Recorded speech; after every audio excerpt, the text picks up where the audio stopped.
Cześć piesełki i człowieki. Dzisiaj postaram się odpowiedzieć Wam na pytanie, które bardzo często trafia do mojej skrzynki na Instagramie. A pytanie brzmi: Patrycja, czy Ty polecasz tą rasę? No i tutaj jest wymieniona jakaś rasa. I powiem tak, mogłabym odpowiedzieć na to pytanie na dwa sposoby. Mogłabym odpowiedzieć tak, albo mogłabym odpowiedzieć nie. I obydwie te odpowiedzi byłyby błędne. Dlaczego? Bo pytanie jest źle zadane. Bo prawidłowo zadane pytanie powinno brzmieć: Patrycja, czy Ty polecasz tą konkretną rasę dla mojej rodziny, dla mnie, dla mojego stylu życia? No i tu ja bardzo chętnie odpowiem Wam: nie wiem. Dziękuję, koniec odcinka. Nie no, oczywiście żartuję. Dlaczego Wam odpowiem? Nie wiem. Bo nawet jak Wy mi napiszecie: słuchaj Patrycja, mamy rodzinę 2+1. Jestem ja, jest mąż, jest dziecko, mieszkamy, nie wiem, w domu z ogródkiem, czy Ty polecasz nam labradora? Bo Ty masz labradora i jest fajnie. I ja ponownie Wam odpowiem na pytanie: nie wiem. Dlaczego? Bo to jest bardziej złożony temat. Więc jeżeli zastanawiacie się nad tym, czy jakaś rasa będzie dobrą rasą dla Was, bo jeszcze raz powtórzę, chciałabym, żeby to wybrzmiało. Jak ktoś mnie zapyta, czy polecasz labradora, to ja powiem: nie wiem, bo Cię nie znam. Czy polecasz Goldena, Bordera, Yorka, owczarka niemieckiego, Cane Corso, milion innych ras? Nie wiem, bo Was nie znam. Więc, żeby odpowiedzieć na pytanie, czy konkretna rasa do Was pasuje, bo to jest dobre pytanie, czy ta rasa będzie do mnie pasować, to ja muszę wiedzieć tak: co Wy robicie na co dzień? Jaki macie styl życia? Jak długo pracujecie? Gdzie pracujecie? Jak spędzacie wolny czas? Gdzie mieszkacie? Czy mieszkamy w centrum miasta, czy mieszkamy gdzieś na totalnym odludziu? Jak mamy dzieci, to w jakim wieku te dzieci są? Jakiego są temperamentu? Bo wiecie, jeden ośmiolatek drugiemu ośmiolatkowi jest nierówny, bo jedne dzieci są bardziej nieśmiałe i takie bardziej spokojne, a drugie, tak jak ja kiedyś byłam, to takie harpagany, gdzie ich wszędzie pełno i biegały po drzewach. Czy wyobrażacie sobie swój urlop z psem, czy bez psa?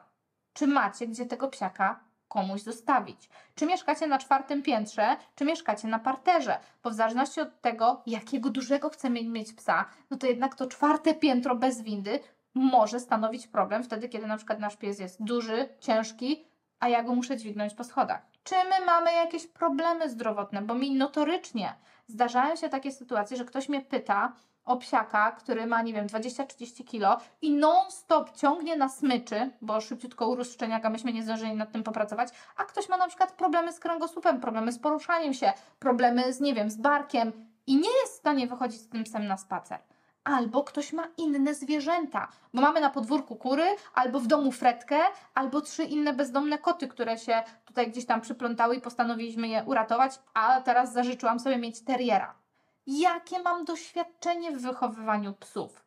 Na ile rodzina będzie się angażowała w wychowanie tego psa? Co stanie się w sytuacji, w której pies na przykład będzie bardzo chorował? Jakie mam na to fundusze? To wszystko to są pytania, które Wy najpierw sami powinniście sobie zadać i jak już mamy jakieś wyobrażenie tego, jak to życie nasze z psem powinno wyglądać, to kluczowe pytanie jest: po co mi w ogóle pies? Dlaczego ja takiego psa chcę? Czy ta rasa to jest tylko to, co ja sobie wyobraziłam wizualnie, bo mi ten piesełek bardzo się podoba? Czy mam ku temu jeszcze jakieś inne powody? Bo, nie wiem czy wiecie, ale możemy mieć psa, który nam się wizualnie podoba, ale jesteśmy totalnymi pedantami. I teraz jak trafi nam się taki pies, jak na przykład nasz Snickers, który kocha błoto i w każdą dziurę wlezie. Zresztą ostatnio spotkaliśmy na spacerach naszą kursantkę i się z nas śmiała, bo ja tam krzyczę: nie, dzisiaj nie możesz do błota, już tam i tak wdepnąłeś w tą kałużę i dzisiaj chcemy, żebyś był czysty, bo mamy mieć gości, i się z nas śmiała. No to jest dość istotne, bo jeżeli ja mam w domu taki styl, bym powiedziała, całe mieszkanie urządzone na biało. Biała kanapa, białe dywany, a chcę zaprosić do domu brudaska, to wszyscy mogą w tym układzie być bardzo, bardzo nieszczęśliwi. Więc jak widzicie, tych pytań jest masa. Ich jest bardzo, bardzo dużo, dlatego ja Was proszę, nie obrażajcie się na mnie, jak Wy mnie piszecie. Czy Patrycja, Ty polecasz dla mnie i dla mojej rodziny takiego i takiego psa? Przecież Ci napisałam, że jesteśmy tam we dwójkę z jednym dzieckiem, albo jestem sama i mieszkam w bloku, albo nie wiem, mieszkamy dużą rodziną, babcia, dziadek, wujki, ciotki, kuzyni i mamy ogromny ogród.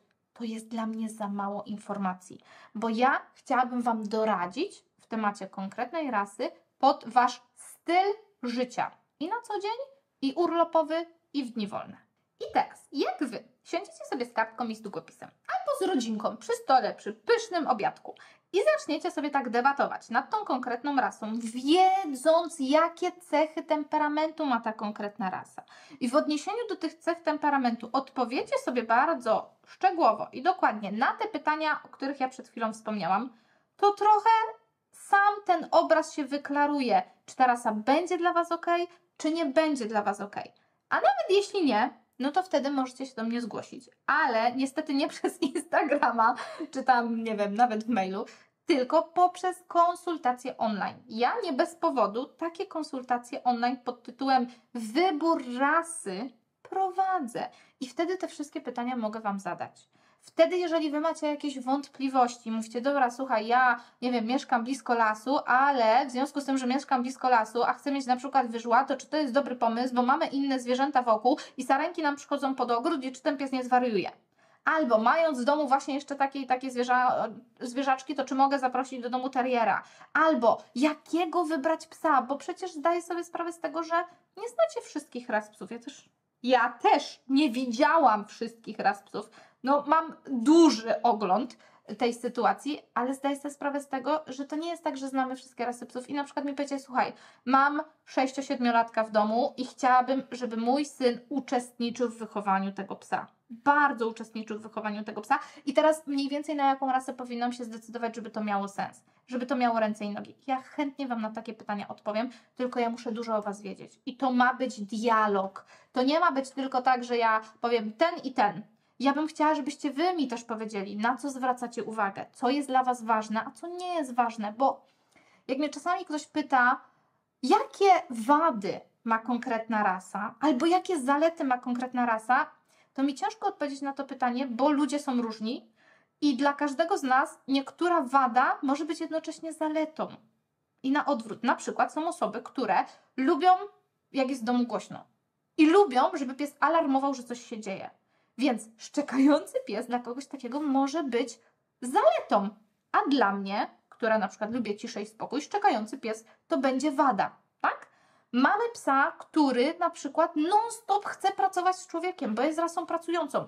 I dla kogoś, kto lubi treningi z psem, lubi sport z psem, to będzie ten plus, że tak, ten pies ciągle chce ze mną pracować. A jest osoba, która jest bardziej domatorem i na przykład lubi takiego psiaka, który jest gdzieś tam obok, który jest bardziej koci, który jest taki bardziej niezależny i dla niego pies, który będzie taki nastawiony na pracę z człowiekiem, non-stopper, rób coś ze mną, będzie wadą. Więc rozumiecie, nawet nie da się tych cech czasami określić, czy to jest plus, czy to jest minus w konkretnej rasie.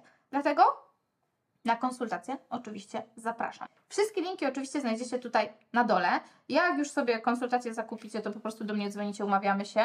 Możecie przygotować stos pytań i ja Wam chętnie na te pytania odpowiem, ale proszę nie oczekiwać, że ja Wam powiem tak, to będzie dobry wybór, albo nie, to będzie zły wybór. Ja absolutnie za Was nie podejmuję decyzji. Ja bym chciała, żeby ta decyzja była zgodna z Wami. Mało tego, zdarzają mi się czasami takie konsultacje, że ja mówię, nie, ja nie polecam, a ktoś mówi, ale ja chcę tego psa, a ja mówię, dobra, to teraz musisz się wiązać z tym, że się wydarzy to i proszę wziąć to na klatę. I taka osoba mówi, dobra, to ja biorę to na klatę, mimo że Ty mi nie polecasz. I to też jest okej, tylko najważniejsze, żebyście mieli świadomość, bo naprawdę niedobranie rasy psa pod swój temperament, pod swój styl życia, pod swoją codzienność powoduje, że ani my, ani ten piesełek nie do końca będziemy szczęśliwi. Dlatego to jest takie ważne, żebyście wiedzieli, z czym to się je. I dlatego ja te konsultacje oczywiście bardzo, bardzo polecam. A nawet jeżeli nie u mnie, to popytajcie hodowców. Tylko rozsądnych hodowców.